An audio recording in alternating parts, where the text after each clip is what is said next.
Hello everyone, welcome back to the channel. In our previous class, we saw the simplest organisms, Monera, but nature doesn't jump directly from bacteria to plants and animals. In between, there is a very interesting kingdom called Protista. They are single celled but eukaryotic, and some behave like plants, some like animals, and some like fungi. So today, let's start with Kingdom Protista. So, what is Kingdom Protista? Kingdom Protista includes all single celled eukaryotic organisms. They are mostly aquatic and form a link between plants, animals, and fungi. Being eukaryotics, Protista have a well defined nucleus. Membrane bound organelles such as mitochondria, endoplasmic reticulum, Golgi patches, etc. Some Protista possess flagella or cilia for movement. They reproduce asexually and sexually. Asexually like cell division and sexually like cell fusion and zygote formation. NCERT line says all single-celled eukaryotics are placed under Protista.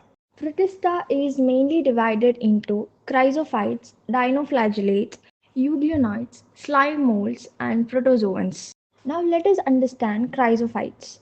This group includes diatoms. And what do you mean by diatoms?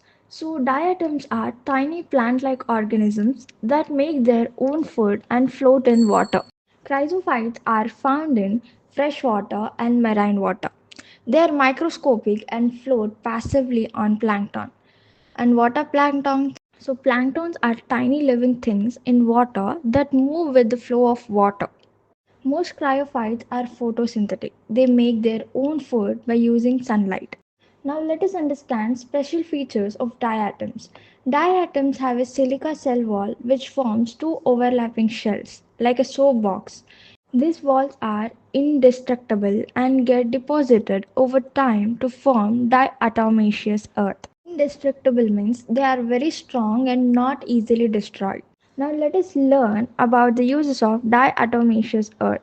They are used for filtration of oils and syrups and also used for polishing. Here, NCERT line says that diatoms are the chief producers in the oceans. Now, let's get into another topic, which is dinoflagellates. Dinoflagellates are most marine and photosynthetic. They may appear yellow, green, brown, blue, red. Their cell wall has stiff cellulose plates. How do stiff cellulose plates help dinoflagellates? They help in protection, maintain shape, support in water, and surface for flagella attachment. They help in proper anchoring of flagella, which are used for movement. As name it says, flagella, most dinoflagellates have two flagella. One is longitudinal and one is transverse. Some dinoflagellates, like goniulex, multiply rapidly and cause red tides. They release toxins that can kill fishes and other marine animals. Now let us understand euglenoids. Most euglenoids live in fresh stagnant water. They do not have a cell wall. Instead, they possess a rich protein pellicule, which makes the body flexible. And they have two flagella, which is one long and one short. And also, they are photosynthetic in sunlight but became heterotrophic in the absence of sunlight. Remember this point, the pigments of euglenoids are similar to higher plants. Example is euglena. And the NCERT line says, though they are photosynthetic in the presence of sunlight, when deprived of sunlight, they behave like heterotrophs, as I said. Now let us learn about slime molds. Slime molds are saprophytic. They move and feed on decaying organic matter. Under favorable conditions, they form a large multinucleated mass called plasmodium. Under favorable condition, plasmodium forms fruiting bodies bearing spores. The, the spore have true walls, are highly resistant, and can survive for many years.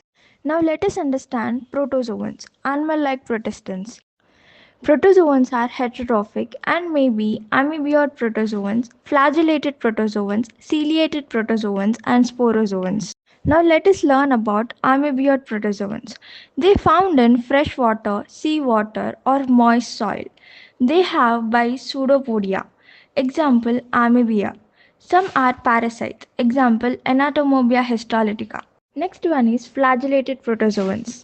They move using flagella. Example are trypanosoma, causes sleeping sickness. Next one is ciliated protozoans. They have thousands of cilia for movement. Example, paramecium. And the last one is sporozoans. They are endoparasites and form spores. Endoparasites are parasites that live inside the body of the host. Example, plasmodium, which causes malaria. So that's it for today's video. In next video, we will be continuing the rest of the topics. If you understood today's explanation, make sure you like this video, share it with your friends and subscribe to our channel for more and clear biological based concepts.